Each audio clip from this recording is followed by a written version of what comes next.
seals in. So let's do that. Oops. Oh, there's a good another seal. Start it off evenly. Get your tooly wooly. Banging your fingers.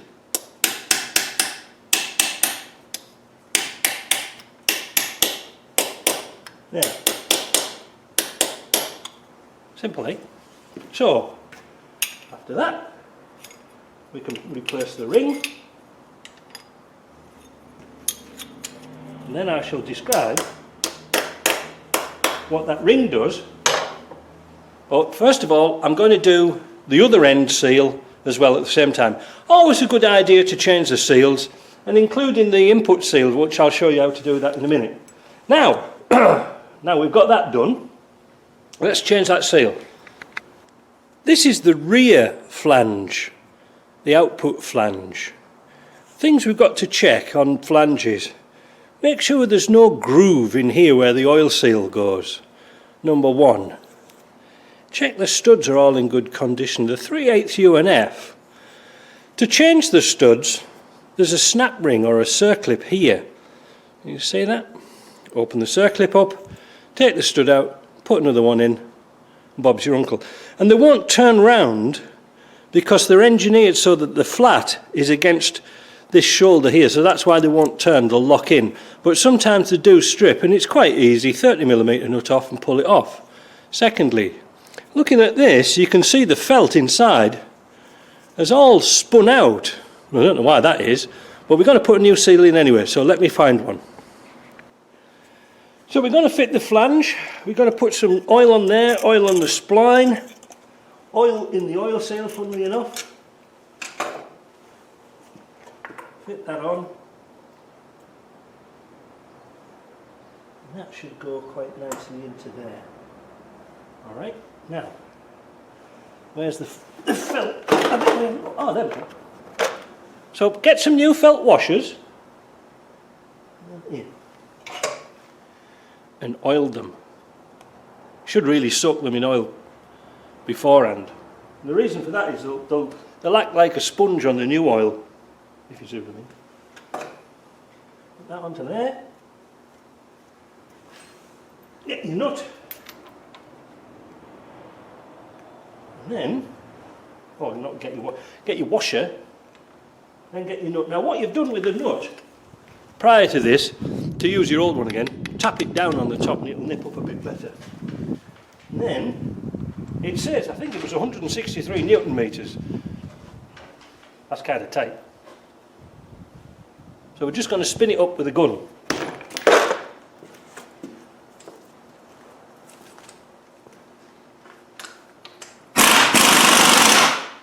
Oh, wait a minute, something not quite right here. Now I noticed something quite different here, and something I got to modify, well not modify a little bit, but I fitted this ring onto here, which was fitted to the old version of these gearboxes. The newer version, I've noticed, has got a spinner flange, and this flange won't go inside that ring. So we're going to put the new version onto here. Alright, so we're going to put this flange on because it's in good condition, and I shall explain the reason why in a minute. So we put that on, washer. We don't know, well, the torque has to be quite tight on these, and I torque them up once they're on the car. It's quite easy because then you can use the engine compression. So we're going to just put it on sort of like that for now, and then when we get it on the car we'll tighten it up even more. Now that's done. Now let me explain, wait a minute, I've got things to explain all over the place. This is the old style handbrake drum. It works off a little lever at the back, and this is one we're putting on because we're not going to change all the handbrake mechanism and things. Now, oh, which is the top? That's the top.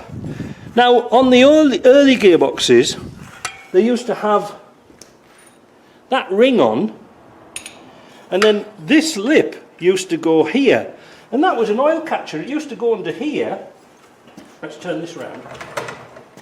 so you can see a bit better. Let's have a look down here. Let me put, I haven't got my blinding light on. Wait a minute, that should be a bit better. Now, let's zoom in. So, remember, it would have a ring on here, and then this piece used to go here like a catcher, and then if we looked at the bottom, wait a minute, I can see it somewhere, here. At the bottom of the housing here, it had a hole. So what happened was, oil would drop out of here, along this channel, and through this hole here, and leak all over the floor, rather than onto brake shoes. Good idea? Well, it was at the time when the oil seals weren't very good, but now the oil seals, like on this one's got like triple lips, so it should be kind of fine. So the next thing, like I said, do those torques later. I'm going to put the drum back on. Ooh, no we're not. We're going to put the bracket on. Wait a minute. So we're going to fit this bracket. Unfortunately on this vehicle the holes are tapped out now on the sides. We'll put our bolt through, spacer on, bolt through, spacer on, and remember, just do all these bolts up finger tight for now, so you've got some wriggle movement in them. Alright, so this is going to take a little while to get sorted out. A minute.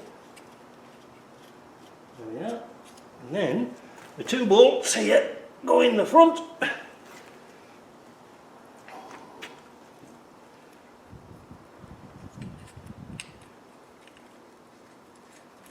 Into there.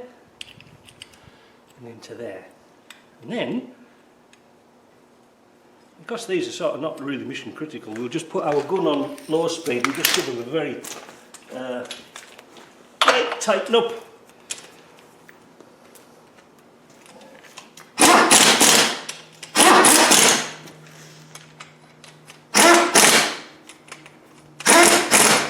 Right, now we can put the drum on. And again, we're using our special bolts. Put it that way up. It's falling everywhere.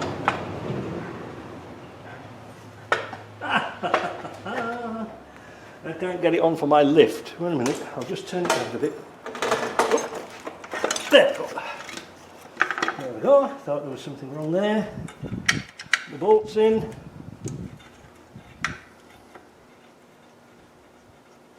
1, 2, 3, 4. In the socket. The shoes are very good on this.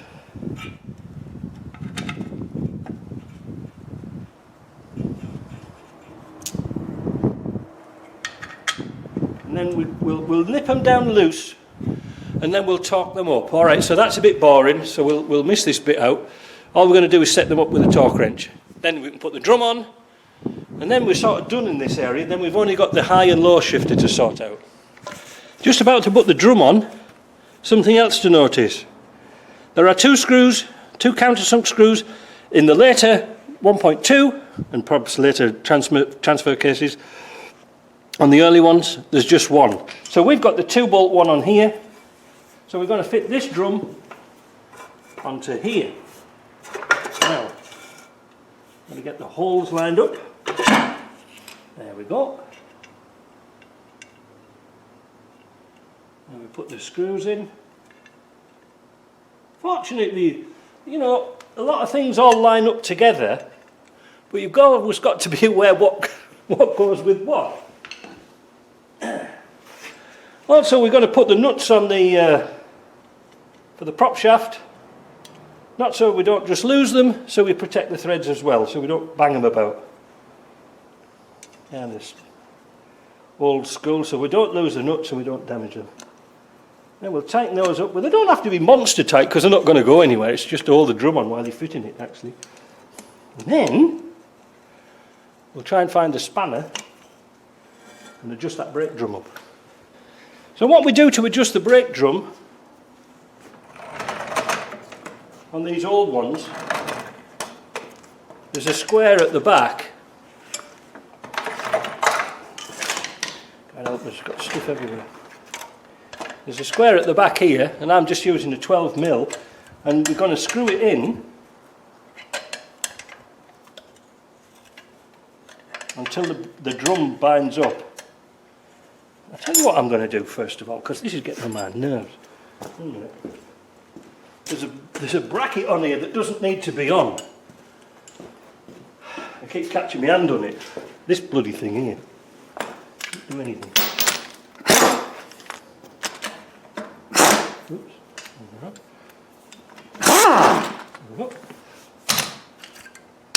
Got rid of that. Now, so we'll tighten up the drum.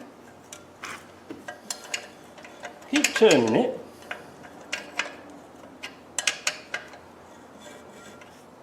See, I backed this off quite a long way when I was doing it. It's starting to bind now a bit, look.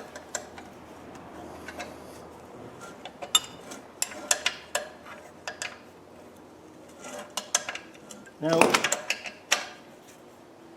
because these are on a funny sort of a cam, they're on a square sort of thing, the adjuster that turns the shoe, so you'll find that you want them on the flat point, if you see what I mean, not on the point like this inside, so you'll feel it when you turn it. The adjuster goes tight, then you turn it another half turn and it will come loose again, like this, look, see there? You turn it a bit more, locked up. Turn it a bit more. Ooh, I was on the point there. So, let's go back a bit. So you'll turn it like that, and then turn it half a turn, it'll lock up. But turn it another turn, and it frees off. Now what I like to do, just to settle the shoes down, is give them a bit of a tap. Centre the shoes a bit. Tighten it up again. See, you get another turn on it. You want this as close as possible, because you want to adjust the brake first and then the cable, not the other way around. I've seen a lot of people take up the slack on the handbrake by adjusting the cable and not the brake.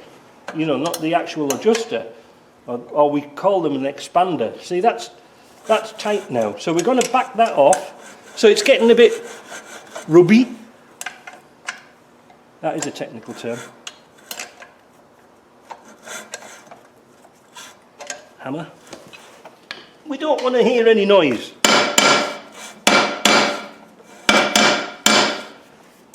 Bit tight. We'll back it off a bit. Yeah, that'll be alright. It'll come back right. It's just that once it's expanded a few times, it'll be fine. See? It'll come up. That'll be fine. Don't worry about it. Next thing. Phew. Look at this. It's 20 to 9. I've got all this lot done. I've got a job coming in a minute, so I better press on. The next thing, let's have a look at the high and low shifter. This is our mechanism off the old gearbox. They're identical. However, a couple of things to pay attention to. There's an O-ring here. It can leak, so it's a good chance to change it now rather than when it's on the car. Secondly, the grub screw that goes into here, or the set screws they call them in America, is held in with Loctite. Now, to get the Loctite out, heat it with a torch, warm it up, and it'll come out really, really easy. Slide this off. This is the position it goes into, like that. All right? Not like that. Goes like that. Not like that, like that. Just like that. So I'm going to change that O-ring, and then we clean this up. Make sure it's all nice and lubed up, and it should be free as a bird. It should be no tightness in that at all. Because if it's tight in here, it'll make it really difficult to shift. This is the opportunity, this is the time to do it. Then we're going to put some sealer on here and bolt it on. So with a nice smear of silicone on there and a new a new O-ring, put some oil on it, oil this shaft quite well, right? Because it sort of relies on a splash feed. Now you can see the resistance of this O-ring when I push it in. There. Now the other one was just flying about, so that meant it was worn out. So we put some silicone on, Now we're going to locate. I've got a bit of water in there. I had to cool it down when it was a bit hot. Anyway, get that out. That's it. Now we've got to line that slot up with a groove that's in the shaft, which is quite easy, like that. And I can hear my friend Michelle coming, so I've got to finish this very shortly. But all we're going to do is pop the bolts back in, like this. It's a 200 TDI. Put the bolts in. Don't forget the ground strap, and then we'll come back to this when it's all finished. Now we'll silicone this back up. All right. So I hope you liked that. I hope it was informative, and we'll see you in the next video, because this is making your Land Rover better and better. I thought I'd have a look inside this cover and this housing, just to make sure that it's got a good gear on it, because it seems to be that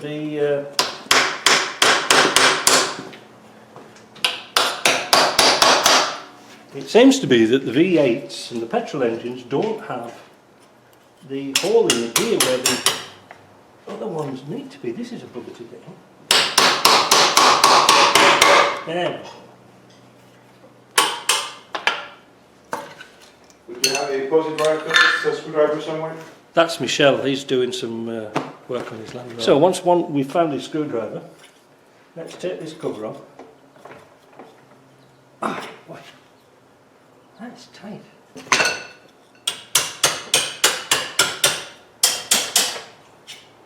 don't know why it's so tight. There's no screws in it.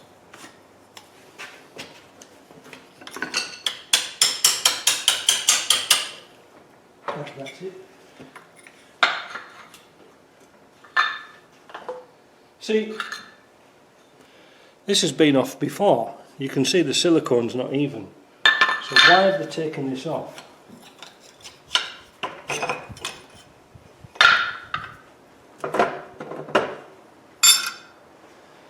Because it hasn't got the hole in here.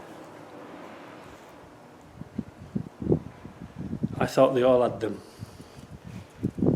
So, just something to watch for. Never take anything for granted.